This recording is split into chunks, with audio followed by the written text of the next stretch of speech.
shit. Hey, what's up, everybody? Welcome back to the Square the Circle music channel. It's me, your host, your pal, Aaron Major. Remember me? Yeah, that guy over in Western Oregon that likes to talk about record collecting and, music appreciation. All of that fun shit.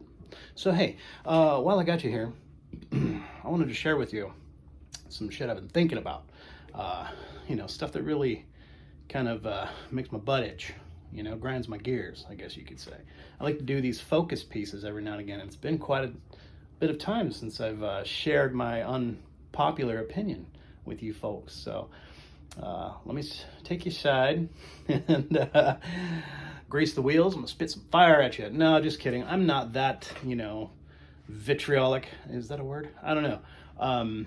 I try to keep my, untethered opinion at least kind of like, in a room of fairness.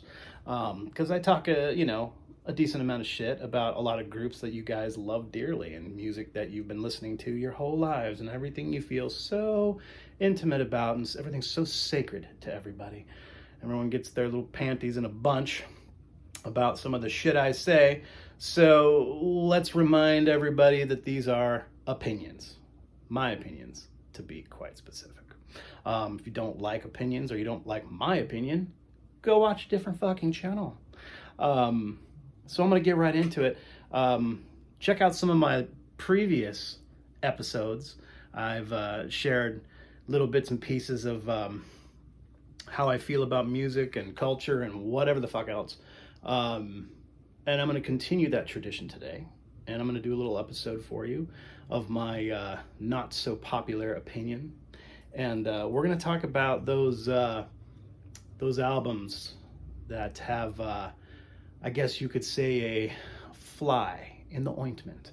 Those fly in the ointment albums, those albums that would be so fucking perfect if it wasn't for that one fucking song that every time makes you get up off the fucking couch, go over to the player, lift the needle, and move on. It's unfortunate.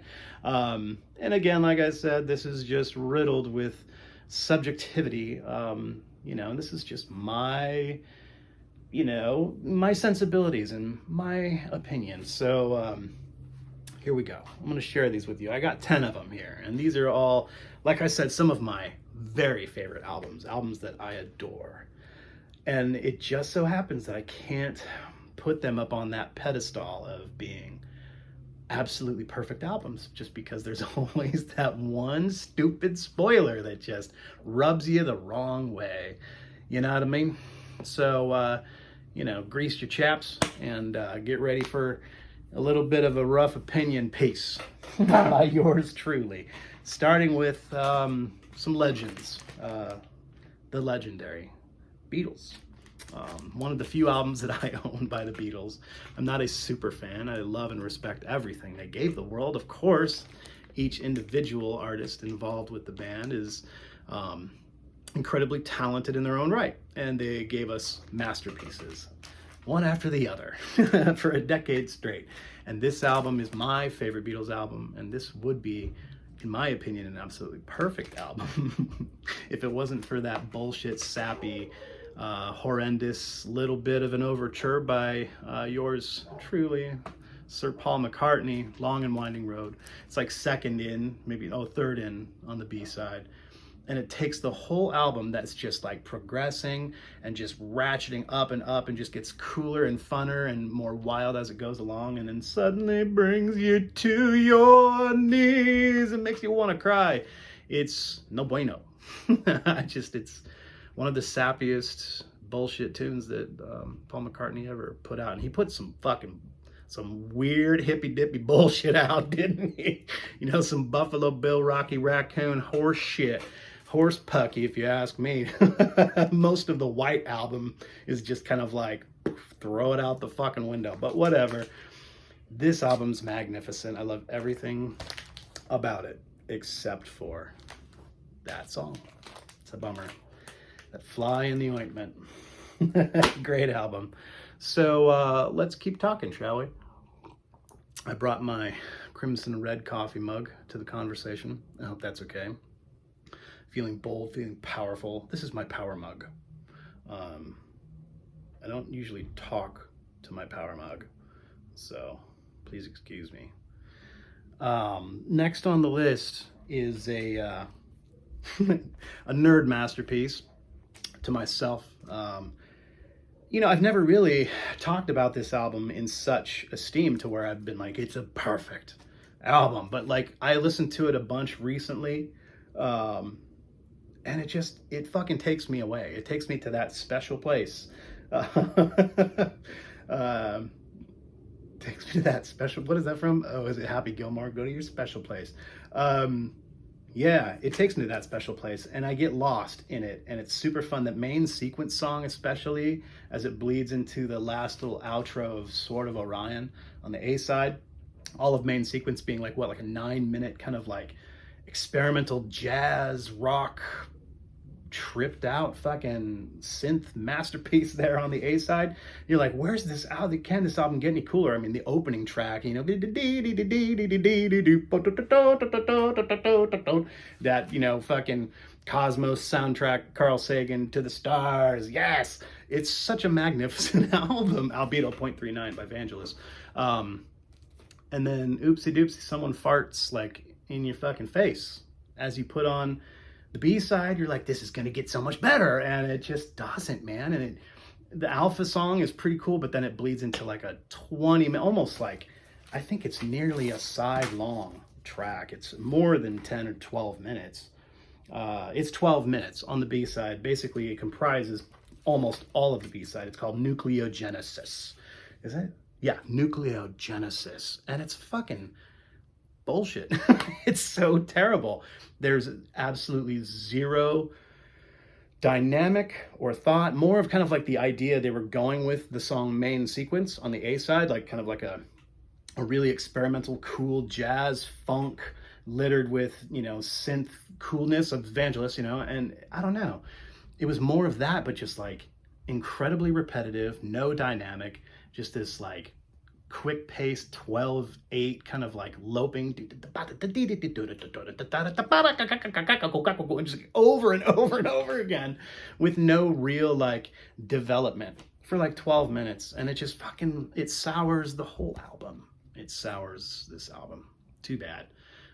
Because this album's fucking badass, man. Everyone check it out. Albedo 0.39 by Vangelis. 1977, right? Yeah, I think something like that.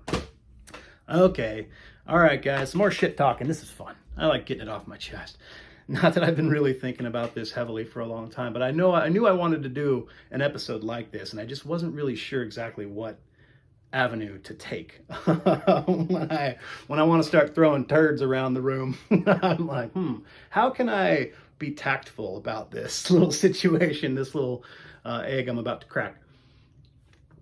Too many beverages. Got coffee and bubble water. What am I doing? I'm spoiling myself. All right, this one, again, some more legend. Man, I really picked on the British a lot tonight. This, you know, I haven't really ever talked shit about this album. I adore this album. The whole world does. It is a masterpiece in its own right. And I just can't. I recently ranked these guys and all of their studio albums, and it was tough to do. I've gotten very, very little traffic on it, which is interesting because they're kind of one of the world's greatest rock bands. And ranking their albums was tough, and the position I put this one was hard to do. But I put OK Computer by Radiohead, like number 4 position, I think. Either 5 or 4 on their ranking their albums. It's just like, I don't know, man. It is so fucking fantastic. By the time you get to the middle and you're expecting some more kind of like, you know, spacious, kind of cinematic rock, you know, masterpiece, you get kind of a weird popular hit, radio hit, smack dab in the middle. And it just kind of like farts in your face a little bit. Karma Police. I don't like the song Karma Police. I heard it too much. I just think it's kind of flavorless. It's just kind of medium tempo, medium everything. The end of it, when it gets to kind of that real like echoey reverb thing, Oh, for a minute there, I lost myself. That whole thing, like, that gets kind of cool when he starts kind of riffing with it at the end. It's got some, you know, anthemic quality to it, but it just feels like a letdown to me as part of the album. I guess it would serve well as kind of like an intermission, kind of a, you know, kind of a get up and grab a, you know, microwave some chips and cheese and the, you know, and I don't know. It's just kind of, that's what it feels like to me. It's an intermission song. You just kind of get up and stretch and take a leak. Take a leak during Karma Police. I don't know. That's kind of, sounds kind of mean to say, I guess, but Karma Police is a great time to get up and use the bathroom. All right, getting mean. I always get mean with these guys, but I love the shit out of them. I really do.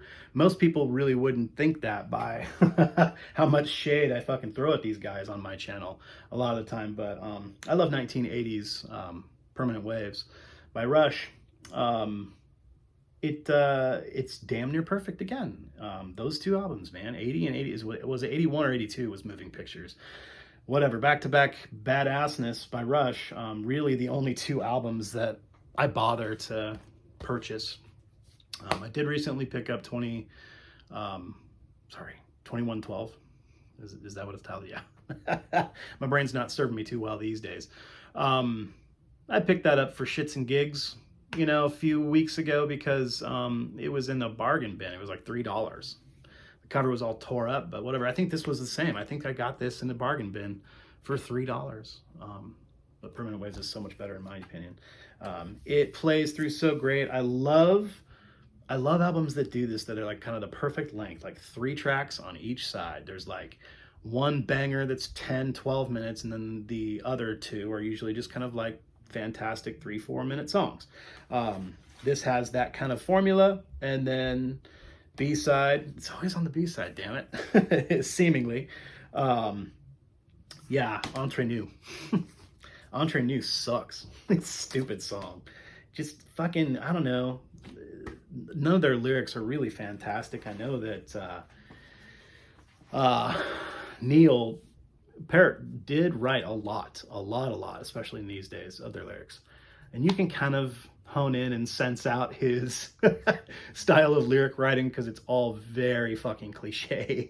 Very cliche and very just kind of like, whatever. And this is more of that, just kind of like, you know, there's so much distance between us, but still we're so connected. And, you know, I'm an island. Da-dee-dee. I don't know. It, like I said, it's just kind of a really dopey, cliche, uninteresting, not creative song amongst, you know, a completely, the rest of it is just a badass album through and through. So whatever. Entre Nous, kind of a fart in church. Whatever. Some more hate on the Brits. Sorry guys, but you know, half my collection is comprised of British rock, so fuck yeah. And again, this is closer to like would be considered a masterpiece, like in my book, an absolute fucking masterpiece through and through, if it wasn't for the Battle of Epping Forest. Such a fucking stupid song. And I get, you know, where the love for it would stem from, and I'm not British, so that type of artistry in song and lyricism and whatever, it's like I can, you know, I can respect it and dig it a lot of the time, but it just doesn't, musically, it doesn't excite me whatsoever. It's very musically stale. And even just kind of the story of the whole thing, the battle, it just kind of is, I don't know, a really bummer, a big bummer, a big bummer of a track on an otherwise absolutely golden, shimmering, shining album. So Genesis, Selling England by the Pound, 1972, 3, my bad, 73, I believe. Anyway, moving along, some more contemporary modern rock from America, the United States of America. This is my favorite hard rock band, moderate rock band, American band, Pearl Jam. This is their 4th album, 1996, No Code, it's titled. It's a badass album, through and through. I wouldn't say it's one of their very, very best. I also ranked the Pearl Jam albums in a video I did, which also has received almost zero traffic. I don't really get a lot of visitors to my channel and like my opinions, but whatever. When ranking Pearl Jam's albums, I think I put it pretty high, somewhere, maybe even top 5. Maybe I think put it probably position 5 or 6. Anyway, this album's magnificent. Total change of pace for them, total change of sound, changes completely that were kind of stewing and brewing, but when they, finally was just like, fuck you to what's his butt, what's his weird name, the third drummer for Pearl Jam. He's got that goofy name. What the hell is his name? I can't remember his name right now. Anyway, they kicked him to the curb, and they got old boy, what's his butt, from the Red Hot Chili Peppers. I can't remember anybody's name right now. Jack Irons. They got Jack Irons, put together a really badass album, much more kind of like punk inspired, and I don't know, kind of like, folk hero inspired rock, kind of like, Neil Young and other, American rock heroes. This is kind of what you're getting from this album. Just kind of more rootsy and more, I don't know, organic. It's just more of an organic album. And the whole thing goes off like fantastic, like fireworks, but you get kind of like these really short, awesome little tracks that are like, like I said, kind of punk rock inspired, but you get to almost to the very end of the album and you have this really great building sense. The song's Lucan, and then the song's Present Tense is an amazing song and really kind of brings you to a kind of a big ovation. And then Stone Gossard, bless his heart, Stone Gossard, one of the founding members of the band, and one of the primary songwriters, and he wrote all their classics. Stone Gossard wrote Even Flow and Alive, and their biggest, most monumental songs of all time. Anyway, fantastic songwriter, but kind of getting out of his element, like I said, kind of doing that kind of like folk hero, punk rock, kind of interesting songwriting style, and he wasn't really fantastic at it. He did have a couple of pretty awesome solo albums in the 90s, like in the mid to late 90s, after this album and after the Yield album in like 97, 8. He put out a couple solo records, but anyway, his songwriting style just not really hitting hard. In my opinion, not really hitting super hard enough to be included on this album, wherein there was like, you heard like old tapes of stuff they did on Lost Dogs and stuff, some songs that were way better. That definitely should have made this album instead of the song Mankind by Stone Gossard. And of course the other boys all join in on the song, but it's just really kind of this weird pop punk, Elvis Costello inspired. Stone sings. He's not a bad singer, but the timbre and the key that the song's in, and something doesn't serve him well. And it's just really like an awkward sounding song, and the lyrics are just kind of silly. He's just kind of talking about, American culture swallowing us whole, and just bacchanalia and whatever the fuck else, He's just kind of going off. Pardon me, I have a little notification. I need to close you guys. Closed you on the nose. Booped you. So yeah, the song Mankind goes over again like a fart in church. Stone Gossard, bless his heart, he tried real hard. The rest of this album's fucking badass. Everyone check it out, but you can skip past the song Mankind. Okay, let's button it up, Mage. Getting a little bit jibber jabby here. Couldn't go too far without talking Pearl Jam is one of my very favorite bands of all time. This is another one of my very favorite bands of all time. They have all kinds of like 6 degrees from Kevin Bacon kind of situation, energy between the two of them. For some reason, somehow they were both inducted to the Rock and Roll Hall of Fame same year. I have all sorts of other weird ties I can talk about the two bands. It's funny, Pearl Jam and Yes. Yes is another one of my very, very favorite bands of all time. And this album kind of generally hailed as being kind of like a lemon in a sense amongst an otherwise pretty badass early career. This was kind of a dividing point in their career, and after this the band went to some really interesting places, in my opinion, that I really, really like. This album Tormato 1979 by the band Yes is fucking really great. A lot of people complain about the recording quality or whatever, just the production value and what it sounds like and the overall kind of vibe of the album. And the band themselves didn't like this album, so it was kind of, you know, given a weird kind of a stigma from that sense anyway. And I don't know, I like all the songs on this album. I think it's put together fairly well. It has an interesting, you know, unique quality to it that is unlike any of the rest of their albums up to this point, of course. I don't know, I'll listen to the whole album through and through, and I love every second of it, but I can't go through with Circus of Heaven. I think Circus of Heaven is the worst song ever written by Yes. At least in the first part of the career, you know, 1980. Everything from 1969 through 1980. Definitely the worst song Yes ever wrote. Circus of Heaven. I'm not going to even try to like start singing along just to spare you all. On that very special day. I'm sorry. I couldn't help myself. Fuck that song. God, it's awful. Okay.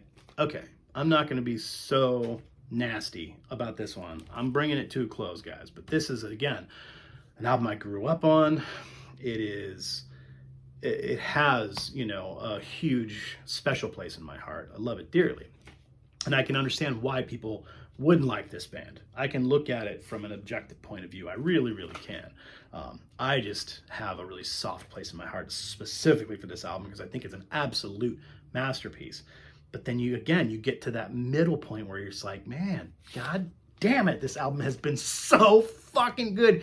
Thank goodness when it was pressed originally on vinyl, it didn't pop up until the very first track on the B side. So you can at least enjoy the A side of Synchronicity in its true, absolute fucking most beautiful. It's so fantastic. It is by far one of the best, very best A sides in rock history. And luckily you flip over to the B side and you can find that first band and just graze right over that first band. Every breath you take is fucking terrible. It just truly is. And I understand why people love it. And it's that big, you know, monumental Sting record or, you know, radio hit, just really selling him as just this like beautiful icon of rock and roll. And I just like, even as a kid, I remember not liking it. I was just kind of like, Mom, can we skip past this song? Can you lift the needle for me and put it on the next song? Let's listen to the A side again, the song about the brontosaurus. Yeah. Every Breath You Take is just a really stale, boring fucking song. Oh, can't you see you belong to me? This one, a lot of people probably won't even know what the hell I'm talking about with this one. Not because these guys are like super obscure or anything. They're huge. All prog nuts know who they are. Even people who aren't necessarily into prog know who they are. But I fucking love the band Camel. Camel's one of my favorite prog bands of all time. I consider them to be in the big six of prog. But again, my opinions are a bit unorthodox compared to a lot of the people who are prog heavyweights and the, you know, the appreciators, the heavy appreciators, the senior class. Anyway, Camel put out a really bunch of fantastic fucking albums all throughout the 70s and even far into the 80s. This one, I believe, was like 1980, I want to say 81 or 82. I think this was the predecessor to the album Nude, which I love and adore so very much. No, I'm getting my dates fucked up. Anyway, I'll research that later. I can't remember which one came first, this one or Nude. But I love Breathless just as much as I love Nude. Excellent, like, kind of like progressing and exploring new, not new territories, but I mean territories for rock and roll, and mixing like prog rock with jazz fusion and disco and kind of some world beat rhythms and things, and just getting like, they were truly progressive. They were amazing progressive band. There's all kinds of interesting like you know, dance moments and disco moments on this. And even when you get to the B-side, you're like, okay, the A-side sounds like classic Camel, rock and roll jazz fusion, you know. And the B-side, keep on dancing, some disco shit, you know. This is like, again, late 70s, early 80s. And then second track on the B-side, You Make Me Smile. It's just so sappy, such garbage. I don't know if they were trying to get on the radio, because that's what it seems like, or if that was just, you know, shot for the stars and fell flat on their faces. I don't know. I think it's just called You Make Me Smile, isn't it? Yeah, the track's just called You Make Me Smile. Second track on the B-side. It, again, deflates the whole album. The whole A-side is bad fucking ass, and then B-side, you're like, okay, keep on dancing, disco time. Let's take our shoes off and cut a rug. And then you get some of the most sappy, pappy garbage that Camel ever put out. Super bummer. And then the rest of the B-sides, pretty all right. This is weird. I have a Japanese copy, and they listed the songs incorrectly on the back of the album. Of course, that happens all the time. You guys have seen that happen. But it gets a little annoying when you're trying to pinpoint one of the many songs that you love. You got to look at the label. Yeah, Rainbow's End is a great song, the sleeper. Yeah, so You Make Me Smile just stands out. Like I said, just kind of like a sour fart. Too bad. Fucking cool album. Breathless by Camel. Okay, guys, I'll button it up. Hope I haven't been too salty. Yeah, I get a little bit weird sometimes, but, you know, like I said, take this with a grain of salt. And a little bit of opinion won't kill you. One of my favorite bands, I've said this before, this is really hard to admit for me. Because I worship these guys kind of like, you know, demigods. It's kind of ridiculous. Super fanboy. You know, I can admit that about certain bands. But I'm definitely fanboy about these guys. And it hurt so bad because, like I said, I think they have an absolutely sterling career and discography. I mean, like, they only have 5 full-length LPs spanning a 30-year career. But do they even have 5 full-length LPs or just 4? Their first was an EP. So whatever. Yeah, an EP and then 4 full-length LPs. Anyway, you all know I'm talking about Tool. And they got this far, you know, to 2019 or whenever they released this, Fear Inoculum. And the whole thing was just absolutely gorgeous, the whole album through.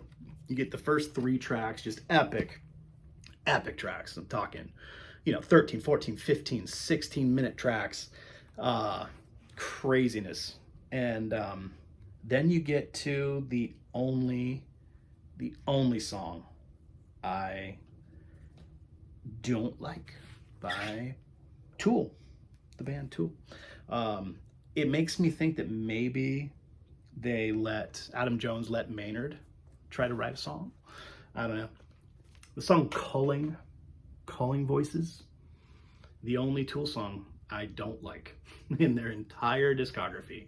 Every album, every track. I don't know. For some reason, it's like 9 minutes of the same, just more stale riffage. Just repetitive.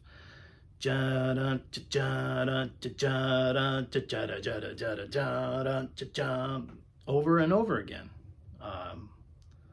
I mean, not even formulaic. It's just like, it's like childish. It's like the first guitar riff like I ever learned in drop D. You know, and my buddy showed me how to tune the E string down 1 full step to a D, and then you just plow your fat meat paw on the fretboard and you can play Tool songs. It's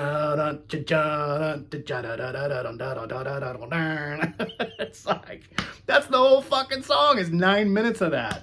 And some of Maynard's lyrics are pretty cool. You know, don't you point your fucking finger at me or whatever he's saying, like, pretty cool, but yeah, too bad. Kind of tarnished an otherwise masterpiece of an album, in my opinion, amongst a bunch of other things that people hate about it. You know, if you listen to the release version of what they put out in digital format, the whole album is like an extra 20 minutes of like ambient synth weird shit, you know. It's just like they play tricks on their fans, good-natured and ill-natured. They've managed to get me to spend, you know, at least about $400 or $500 just for this album, and they've released 4 different versions of this album so far in the last 3 years. They're fucking genius. They're geniuses. They won a fucking Grammy, and then they're just like, how can we how can we keep this money rolling in? Yeah, 2 different deluxe version CD vinyl box set. Oh my god. Anyway, thanks for letting me ramble at you guys. That was fun. I needed to get some of that out of me. Needed to get some of the nasty out. So yeah, come back to my channel and visit sometime. Say what's up, comment below. Do the thing, subscribe, share the channel with friends, man. It's fun for me to, like, you know, make an ass out of myself and try to crack a few jokes and talk about what I love and what I'm passionate about, that being music and collecting it. So come back and visit me some more. Like I said, tell your mom about me. Your mom will really like me. I'm hilarious to your mom. So besides that, keep them clean. Yeah, later.